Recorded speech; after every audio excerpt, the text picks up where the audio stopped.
Ho, ho, ho, and welcome to the holiday special presented by the Spotlight Games podcast. We're going to do a little special episode for you guys this week. So I hope you're by the fire. It's crackling in the background. Got a little spiked hot chocolate, which actually, by the way, came in. I had my first spiked hot chocolate of my life last week. Really? I tell you what, Yeah? Tell me. those things are really good. You know, I I'm can't wait. Go ahead. personally a fan of spiked eggnog.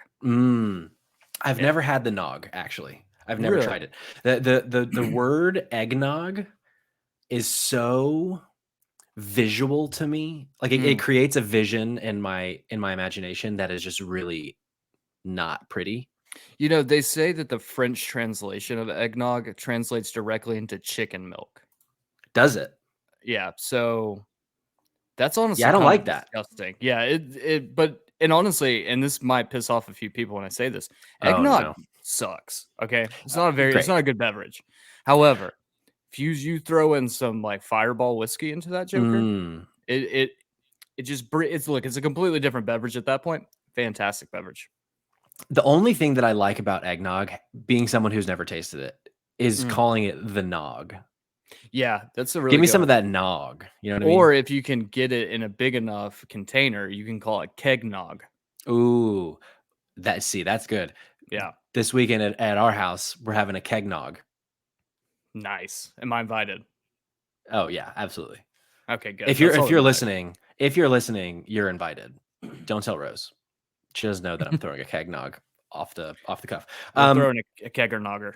Okay. Oh God, that sounds raunchy. Anyway, to get back on topic, we're doing a special episode this week. We're not going to do, what we're playing. We're not going to talk about the news. We want to talk about, we're going to have one topic. We're going to talk about, things this year that have surprised us the most in gaming headlines and gaming news. So before we do that, I do want to do some quick, sweet housekeeping. You can follow us on Twitter at SpotGamesPod. You can follow us on Instagram at Spotlight Games Podcast. And most importantly, you can subscribe to us now on YouTube. We have a goal.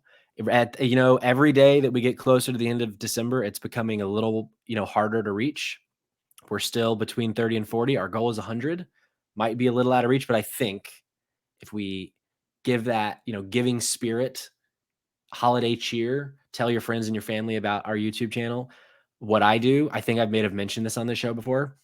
If I'm at someone's house, they got a smart TV, pull up YouTube, subscribe them. They'll never know. They'll just start getting emails about when we stealth subscribing. We need a stealth guerrilla subscribing campaign from you, our listeners, especially during the holidays when you're at other people's houses. Pull up on your. Go ahead. A little extra holiday spirit, a little Christmas miracle, a little Christmas loving to the Spotlight Game Spot. Just slap that bell. Ooh, ring a ding dong. What else? You can be on the show, mail at spotlightgames.net if you want to, send us your questions, your thoughts. If you want to send us your concerns, you can do that as well at that email address, but you might want to sort your concerns out yourselves, if you know what I mean. Kamen, how are you today? Patrick, I'm doing wonderful. We're inching closer and closer to Christmas and to the new year. I'm feeling good. I'm starting to write down my New Year's resolutions. One of them is to not be chubby anymore. Okay.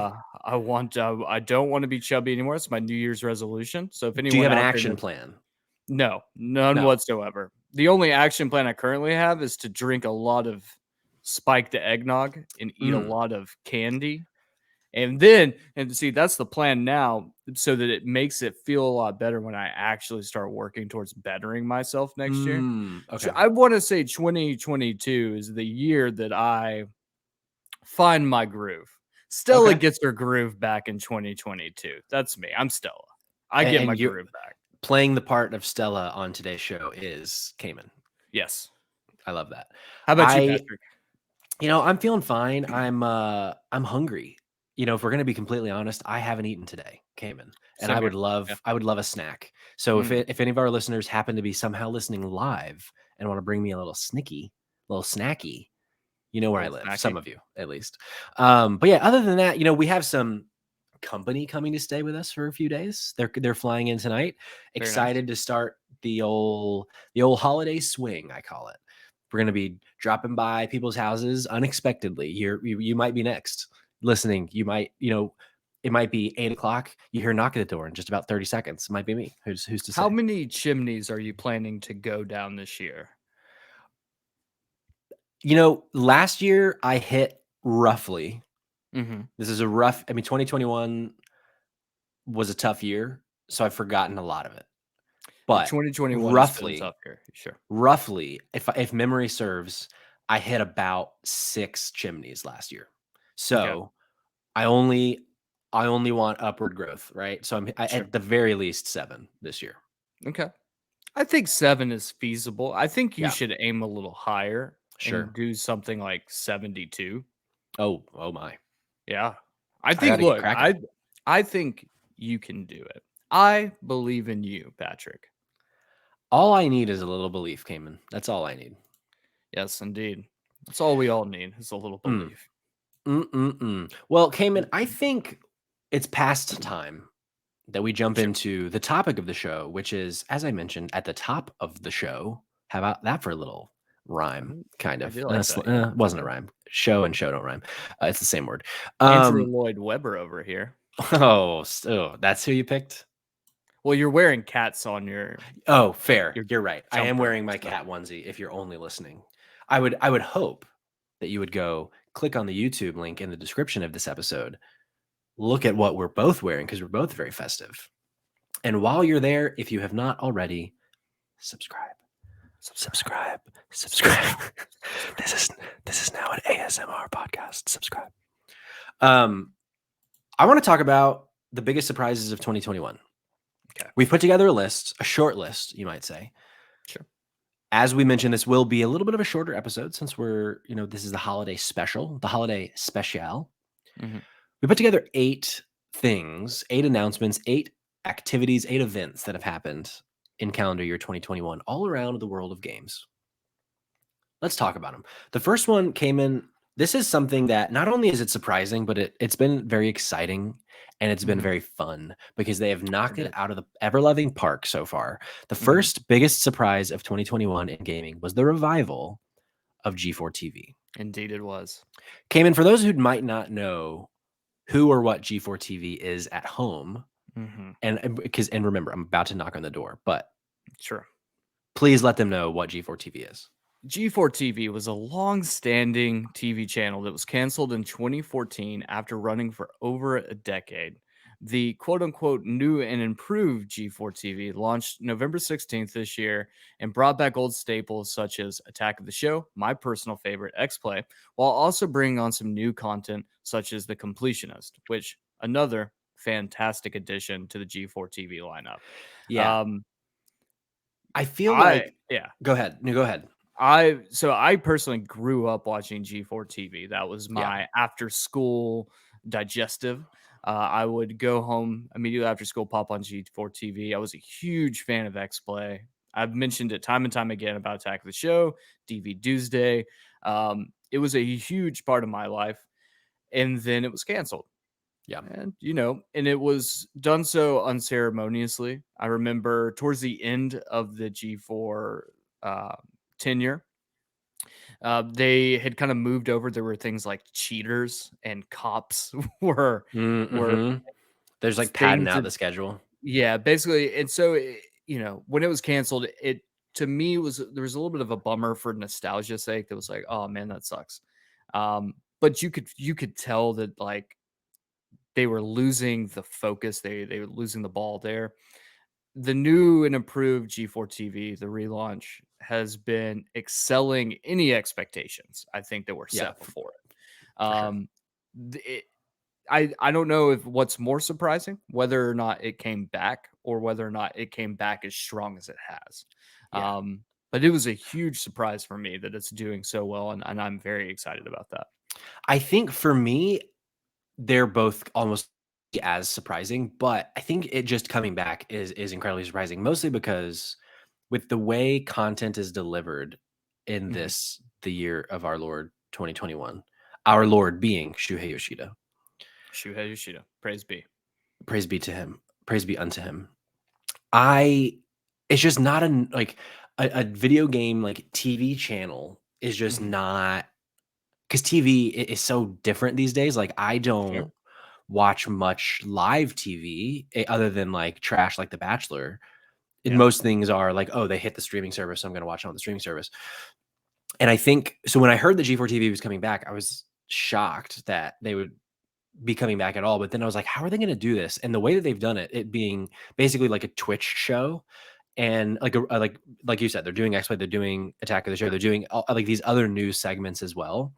And they've brought in such a cacophony of different talent to deliver. If you're an esports person, there's esports content. If you're just like a traditional video game content person, then there's that too. Like it's kind of, they're coming at it from all sides. And yeah, the talent that they've got has been so good. I've not been able to watch a ton of it, but what I have watched has been really, really good. So definitely big fan that I'm a big fan that G4 TV has come back, and that they've come back so gosh darn well, Kamen. Yes, I agree. What take us to number two? Number two. So this is the next thing, and this hits home for me personally, famously, and we'll get into why. Sora joined Smash Bros, and it also sets the precedence of me being an idiot on the podcast. Kingdom Hearts Sora joins Smash Bros on October 18th as the final character and potentially the last ever character to be added to Smash Bros lineup. This comes as more or less of a shock, depending on you ask, but was regarded as a very big deal. I do want to point out that this was also the first explicitly stated moment of the Spotlight Games podcast that I, your lovely host Kamen, was so wrong. Yeah, I'm scrolling through my Venmo balance right now, and I don't even know that you ever sent me those $10 that you bet me. Okay, well, with that being said, I'm gonna make it up to you right now, and let me show you why. Oh boy, because both of us celebrate Christmas. Are you about to take your top off? You just wait for my nipple tassels.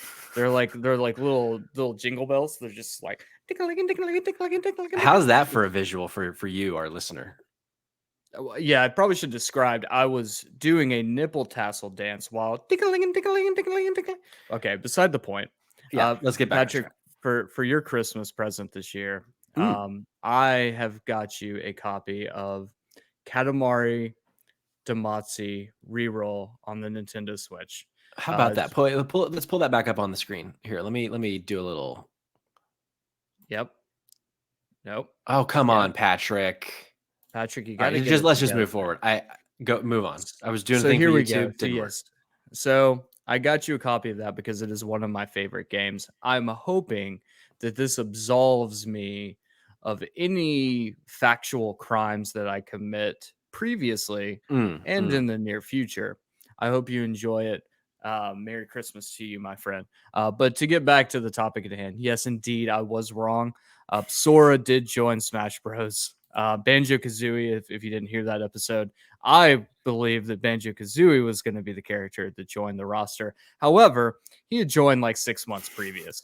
So I was very wrong on that. I take full credit for my idiocy and would like to say to all Smash Bros fans, I hope that the announcement of Sora was as special to you as it was to me getting it wrong. Yeah, at the very least, I hope that. I will be 85 years old, my mind out the window, and I will still remember the multiple texts I got shortly after that episode dropped to be like, hey, just so you know, it was very funny. A classic moment on the Spotlight Games podcast. Number 3 came in. This is one that this might be one of my most, like, I was so surprised when this happened, mostly because this just doesn't really happen for things at such a large scale. And that was Halo Infinite multiplayer basically shadow dropping a month before it actually launched in full. This was on November 15th. They had a little, as a 20-year anniversary celebration of the launch of Xbox and Halo originally, they were like, you know what? you can start playing Halo multiplayer today. And you just don't, like, every now and then, like when companies are having press conferences or there's like a show of announcements, they will do little shadow drops of like very small things or something small to a big thing. Like this character is now playable in this game that has 1 million characters in it. Not like Smash Bros, like something else. Like it's just, you don't typically see shadow drops for big things because obviously they want to market it. They want to get it in as many people's hands as possible and pay top dollar to do so.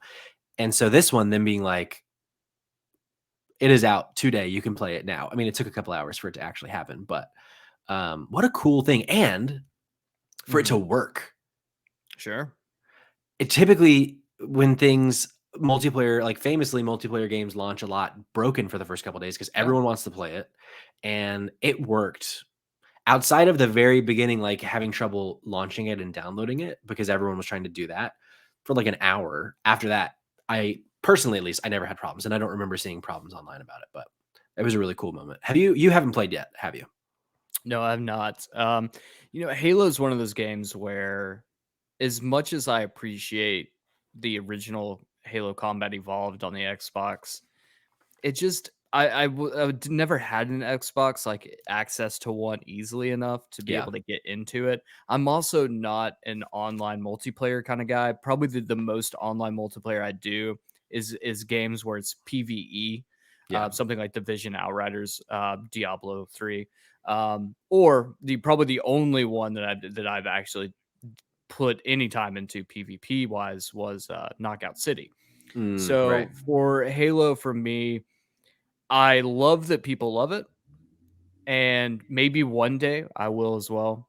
But I think I get more enjoyment out of being a sideline Sure. person, like just cheering from the sidelines, rooting on Xbox and rooting on their player base.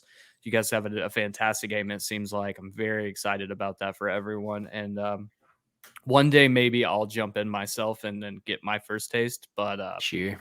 you know, if I don't, then no harsh feelings. I'm glad that other people can enjoy it for me. Not every game is for everybody. It's true. It's That's true. true. What about number 4, Kamen? Number 4. This one is a very special surprise for myself. We talked about this on last week's episode when we went over the Game Awards. But for me, one of the biggest surprises of the year was It Takes Two wins Game of the Year at the Game Awards. I think I've beat the drum. I've beat the dead horse even more dead. Oh no, this Yeah, poor horse. this poor horse is Slaughterhouse 5 level poor horse. Yeah, no, it like we've said before and said time and time again on previous episodes, genuinely believe that Deathloop was going to sweep the Game Awards. Even though in my heart It Takes Two was Game of the Year, I Yeah, don't think anyone in the industry thought that it was actually going to win. for And sure. so for it to take home the prize, um, I have to say it's incredible. Um, and yeah, I really don't know if there's too much to say on this particular announcement, just because we have talked about it so much. But Yeah, I'll say it once again: if you haven't played it, now is a perfect time. If you have family members coming into town, this is a game that you would want to play with them. Um, jump in, enjoy it. It's going to be great. yeah, I agree. I'm hoping to find some time over the holidays to play Yep. It Takes Two with Rose. Rose, if you're listening, which I hope you are, supporting Mhm. your husband. Let's play. You should support your husband. You should, and your friend Kamen. What's up next? Number 5 golden rings. Guardians of the Galaxy launches, and most importantly, it didn't suck. In fact, it was remarkable. I remember I actually was Guardians of the Galaxy announced in 2021 or the end of 2020? Do you remember? I Like, want to was say it it was announced and launched in the same year? I want to say it was announced in 2020. I will do Okay, a little bit of a fact check real quick on that. cool. Yeah, But what's your but thoughts on the game? regardless of when it was announced, we all thought this was not going to be good. At the very least, like we thought it might be fine, mostly because of Marvel's Avengers not being a very good game.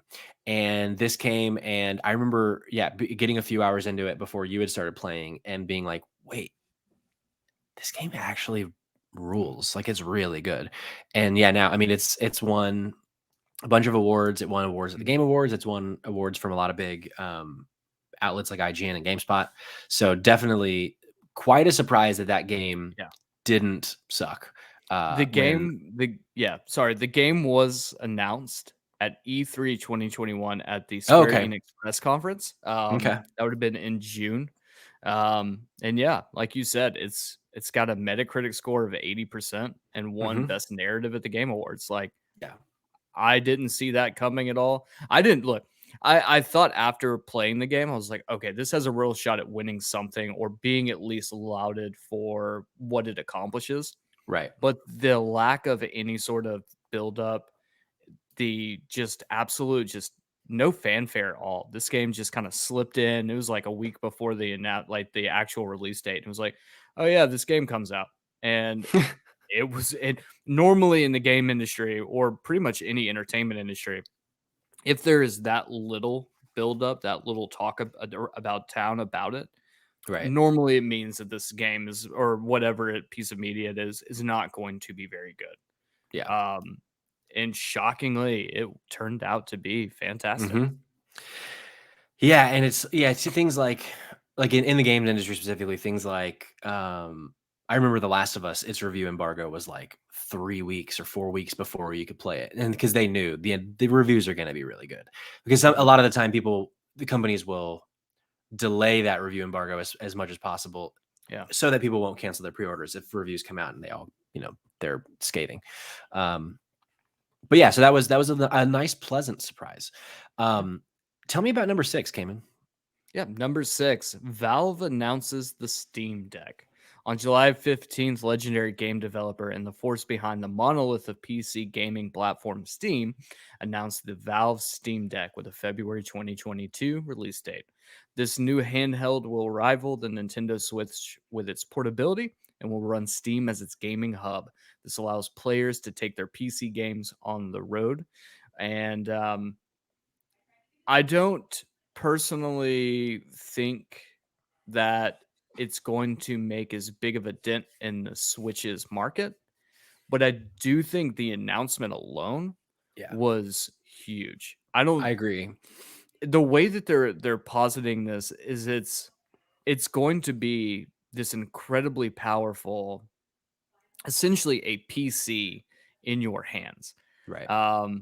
Which I think that's like the one downside to the Switch is that it's not known for how powerful it is as a console. So you don't get 4K, you don't get, super high res gaming. You also don't get very large games. Like they really have to work with the limited capabilities of the Switch. The Steam Deck seems to be doing everything differently and saying, no, you're going to be able to run some of the biggest titles in PC history or gaming history on a portable device. Right. The announcement itself was huge.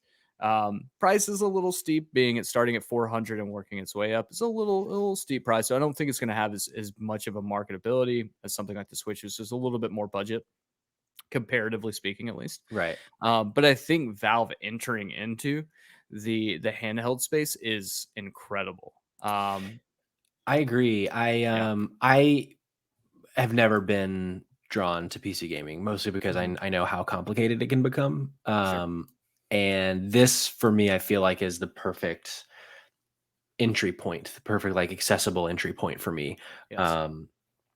I'm likely getting a PC for the podcast, but I'm still scared of trying to get into PC gaming because I know a lot of people say once you start, you can really start shelling out big money too, because you always want it to be performing better, and then there's also the issues that can arise, random drivers not working, that kind of thing. So, but this just being a handheld that's already done, I'm sure there are updates that they would launch to it, but it's not you're not having a PC with upgradable parts. So, definitely excited for that because it opening up the entire Steam library in a handheld fashion. It's pretty massive. So indeed. But yeah, I do agree that I don't think it'll make much of a dent in Nintendo, because Nintendo, they have their own niche, they have their own audience. And a lot of the games you can't that you would want to play on Switch, you can't on a Steam Deck because it's the ones that Nintendo makes. So definitely think there will be two big audiences there. As for the next one, keeping on the topic of Switch, okay, Nintendo 64 Online being announced. First of all, a surprise. I mean, there have been rumors about it for a while, but I think I always kind of didn't expect it to ever happen. But I don't know. You could argue this is more surprising. You could argue we should have expected it. Unfortunately, it sucks. Like, it doesn't work very well. Yeah. Certain games I did dabble a little more in Paper Mario, and like it works just fine for Paper Mario because ultimately Paper Mario is a turn-based RPG. But it just the port that they have of Ocarina is not good. Like, it runs really poorly, and the buttons are all weird. Like, I'm wondering if you get the control, if it feels a lot better, but I've been pretty disappointed in the way that panned out, and it makes me concerned because now there are rumors that there will be like a Game Boy Color version of the online. There will be a GameCube version of the online down the line. And I'm like, ugh. I don't know if I want GameCube online as much as I want you just to port some of the GameCube games to Switch natively. But yeah, I think the issue with N64 Online, which kind of hurt a lot, is that there seems to be literally zero optimization at all. right. And unfortunately, what we've seen time and time again, especially if you go from modern gaming back in time, is that games feel different. Right. And the positive is if you do get like a remaster of a game, regardless of how good that remaster is, you know, GTA trilogy remaster, that was dog shit. You know, they optimize the game, at least the controls, they optimize enough so that it feels not more modern, but it feels cleaner with the new controller type. Right. And I think that's the biggest issue here, is that I think Nintendo opted not to do that to try to sell the N64 controller. And that is just bad business. That's anti-consumer. That's you're basically you're forcing people's hands into spending more money, which if Nintendo didn't do that and they just, kind of finagled a little bit with it. And I get that there's a lot of games, so it'd be kind of hard to do every single one of them. But even if they just remap controls a little bit differently, I feel like they would benefit everyone ultimately a lot more, because you would have the ability, like more people would want to jump onto that. Yeah. And it's also just shocking to me that games like Ocarina, like, it would make sense if these were third-party games that were running poorly. But like, you guys are the ones that published this game. Yeah. How can you not? Because like the emulation software that they must be using to power the N64 Online is just not very good. Like, sometimes like there's a noticeable lag in the buttons that you press in Ocarina. Like, it's just not. At the very least, I would expect it to run smoothly because it's a Nintendo game on a Nintendo product with Nintendo hardware. Yeah. So like, how is it that it's just not even working? But I'm sure it's very difficult. Like, I'm sure it's very difficult, and I'm sure it's easy for us to just say, why doesn't it work, from our high horses of not ever knowing how to make a video game ever. But it's still, you make a product, we expect the product to be good. So what's our last one, Kamen? All right, so the very last, and what Patrick and I decided was the biggest surprise of 2021, Lucasfilms Games Revival was announced, with an Indiana Jones game announced alongside it. In October of 2012, and this is a little context for those who don't know, Disney forked over $4 billion to acquire Lucasfilms and the franchises it held, Star Wars obviously being the biggest one. And less than a year later, Disney pulled the plug on LucasArts, the game developer branch of the studio. In shocking fashion, in January of 2021, Disney announced that Lucasfilms, the games banner, was being revived, with an Indiana Jones game being in development. For those that don't know the pedigree of Lucas Games, they have very much a storied history dating back to the 1980s, and has released stellar titles such as Monkey Island, Sam & Max, and Full Throttle. This, I think, is one of the biggest shocks of the year for me personally, because for so long, EA, Electronic Arts, has had the rights to do Star Wars games, to both middling success and high acclaim. being something like the latest releases with the Battlefront games being absolutely trashed by pretty much every single person who played them, all the way to something like the newer game with Jedi Fallen Order, which got critical acclaim for being a step in the right direction for Star Wars games. With Lucasfilms coming back in to the fold, we're now going to be able to start seeing it like a Disney owned studio is now going to start taking over some of these franchises again. Alongside the announcement, I do want to point out that they did announce that Ubisoft was going to do an open world Star Wars game as well. So it's not all going back into Lucasfilms just yet, but Lucasfilms will have access and there'll be a full development team there to make all of these. This is a game changer for the industry entirely. Patrick? Yeah, I'm curious. Do you think that, because obviously we only got a very short teaser of Indiana Jones. It was like a camera kind of going over a table, and you see like his hat, you see the lasso, you see some. It honestly, it reminded me of like of one of the old Uncharted trailers where they're like, there's VO over it, and they're showing like the map of where Nate Drake's gonna go, and blah blah blah. Do you suspect this game to just feel like Uncharted, or do you expect them to try and do something new with it? Because there have been Indiana Jones games in the past. Like I think the last one was on N64. So very, very different time of video games then. So, but yeah, this is exciting. I'm hopeful to that they announce other things. But yeah, but what are your thoughts on Indiana Jones so far? I wouldn't be shocked if it plays very similar to Indiana Jones or to The Last of Us. Sorry. I feel like they're gonna introduce it. I feel like it'll probably be a little bit more gimmicky. Yeah. Maybe not as much like gunplay. I feel like there's going to be a lot. They're going to use the lasso probably in a lot of unique ways. It'll probably be more. I mean, don't get me wrong. Like Uncharted was very puzzle heavy, but I have a feeling it'll probably be in the same vein where it'll be very puzzle heavy. Maybe not as much exploratory, where you're going to have, Indiana Jones is going to be like is bigger open areas like they did in the latest Uncharted games. I feel like it'll probably be more linear. But I don't think if it does emulate a lot of what Uncharted did and what made Uncharted successful, I don't necessarily think that's a bad thing. No, me Reason either. being is we have no idea if there's going to be a revival of the Uncharted series. Obviously, no spoilers, but series kind of came to at least a definitive end for Nathan Drake, the main character. There's obviously a chance that they could spin off and do other things with different characters, and one of the new characters that came up at the very end of the game. But I look, if you give me another game that's like Uncharted, that's just not named Uncharted, like I have no qualms with that at all. Yeah, same. When we will see it in full action, that's the best question. But I expect we must see it next Mm. year. Like we must see a gameplay trailer next year, I would think. Even if it's a short one and they say like it's coming in 2023, but yeah. I think the overall picture though is that Disney it seems like Disney is slowly but surely starting to pull some of their new IP or new properties, specifically with Lucasfilms. Yeah. And those kind of properties.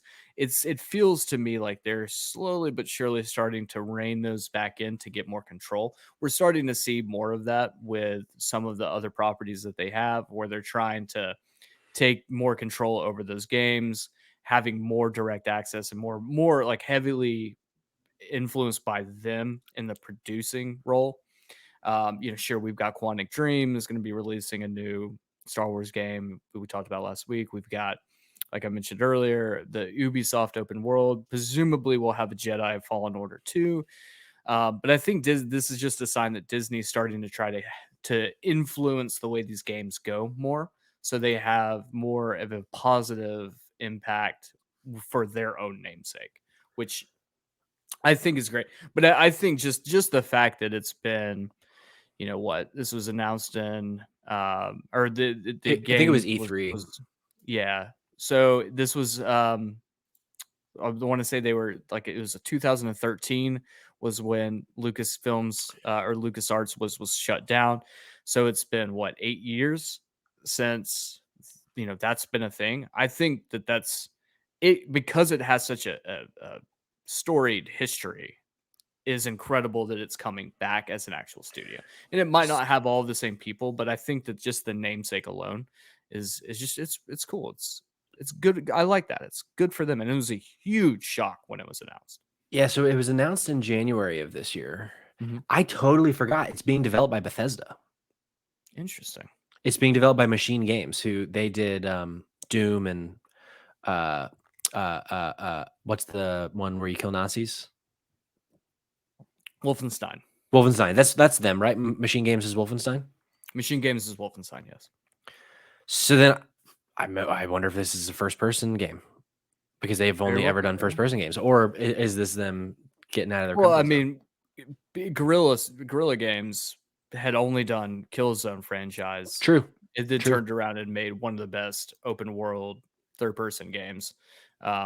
So I think that there's a good chance that they could, they could turn around. I guess the question is with this being Bethesda, is this going to be an Xbox exclusive now, or was this done in a time like was this like done in a time before the announcement or before ZeniMax was bought out by Microsoft? It could potentially go both ways. I look, at the end of the day, I've said it before, I still believe that we are still going to get Bethesda games on other consoles.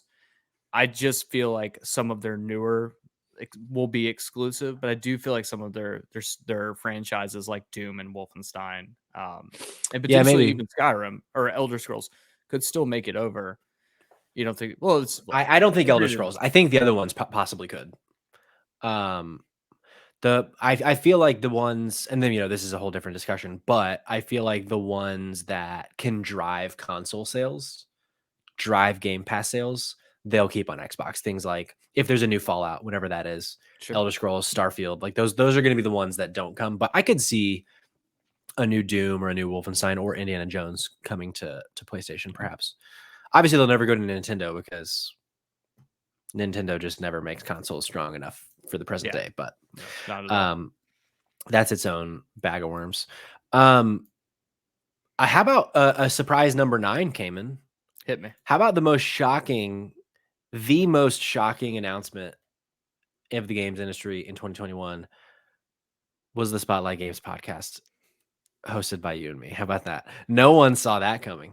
I have to say, and just a little history for the audience, I don't know if we really have discussed this much, but the Spotlight Games podcast has actually been in the making for years. Patrick and I have been talking about doing this for a very long time. And one day we were just, I don't know, we got a wild hair up our ass and was like, yeah, I was at dinner with my wife, my beautiful wife, who I love so much, Rose. And we were talking about our lives. And I was talking about how I just don't see a future in my current job, like long term. I'm talking down the line if someone that I work for happens to be listening to this. And she was like, what's something that you would want to do? And I was like, with your life as a career. I was like, you always ask me this question. I'm not always. Anytime we've had this discussion, I've always had this voice in the back of my head that says you should do a podcast, and I've just never voiced it. And I voiced it for the first time, and she was like, who would you want to host it with? And I was like, well, obviously it'd be Kamen, because our text threads are just podcasts in text form. Because I would want it to be about video games, blah, blah, blah. And she's like, text him right now. So I texted him. I said, I think we should do a podcast. And you said, I've been waiting for you to say this for years, was your response. So I think it was always, I think, kind of like an unspoken thing, because we've loved Podcast Beyond and Kind of Funny and all those kind of video game based shows. I think it always was an unspoken thing. Like, this is something we would want to do, but we never spoke it. Sure. And then here we are. Yeah. With millions of listeners. We're the top 5 podcast in Nigeria. We are indeed. And you know what? I want to get that put on a shirt. Yeah. That says that top 5 gaming podcast in Nigeria. I wonder if the president, or what's the government structure like in Nigeria? Nigeria, do they have a president? Do they have like a king? Do they have a chancellor? That's a very I'm looking it good up. question. Presidential. So the president. They are okay. I know the president of Nigeria is listening. If you want to fly us down, put us up. We'd love to interview you for the show. Yeah, feel free. We would mail at spotlightgames.net. Let us know. We'd happily come. I have a passport. I don't know if Kamen does, but I can pull some strings to make this happen. Perfect. But yeah, we're currently in 21. No, that's a different thing. That's podcast apps.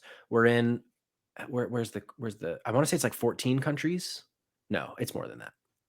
We're on 6 continents last I heard. We're on 6 continents. If any 22 countries. 22 countries, hell yeah. If any scientist in Antarctica would like to listen to the show to bump that up to 7, you're more than welcome to do so. We would not bat an eye at global takeover. How does that go? Pinky and the Brain style takeover. Yeah, a global takeover of the Spotlight Games podcast, I think, is a 2022 goal. That is definitely a 2022 goal. I think it's feasible as well. This is a 72 chimneys, we could do that, yeah. Yeah, this is a great segue to end the show and talk about what we're going to talk about next week, which is, hell yeah.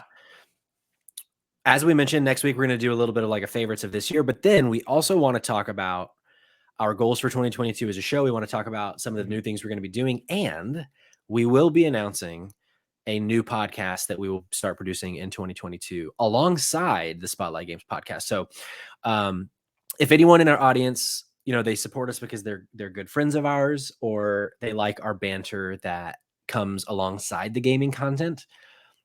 And if you're one of those listeners, it's like, the games just don't speak to me as much as your sweet voices do.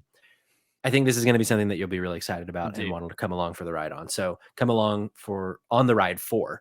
Yes. So keep an eye out for that. We're going to announce that next week. We have art for it. It's happening. It's happening, folks. Big news. Big news. Big news. Big moves. Big money news. Big money moves. Big news. Well, I think that'll do it for us this week. Thank you so much for listening. You can follow us on the socials at Spot Games Spot on Twitter, at Spotlight Games Podcast on Instagram. You can be on the show, mail at spotlightgames.net via email, boot up Hotmail, send us a note. If you want to follow us individually, I'm at Patrick Schwag. Kamen is at Kid Kamen. And of course, we really would love it if you would go to YouTube and subscribe so we can get to 100 subs. As I've mentioned before, getting to 100 subs opens up some tools that would help us grow the channel and the show. So we'd really appreciate it. And then one final thing. Oh, you can now rate podcasts on Spotify. So this is a new thing as of this week. If you wouldn't mind going and doing that, 5 stars, if it's less than 5 stars, maybe text us and tell us why, and we can fix it. Kamen, any parting words, parting thoughts as we wrap it up heading into Christmas week? Thank you for asking, Patrick. I do have some parting thoughts. I would like to say to every single one of you out there, regardless of how you're spending the holidays this year, whether it's with family, friends, or even by yourself, we love you. We appreciate you, and we cannot wait to jump into 2022 with you as well. We're going to make it through 2021 together. We've done it. We've done it already, and we're going to make 2022 even better, and we're going to do it alongside you and alongside your support. I love you, Patrick. I love you, Kamen, and the audience. All right, guys. Well, y'all have a wonderful holidays, and we will see you next week. Ho, ho, ho.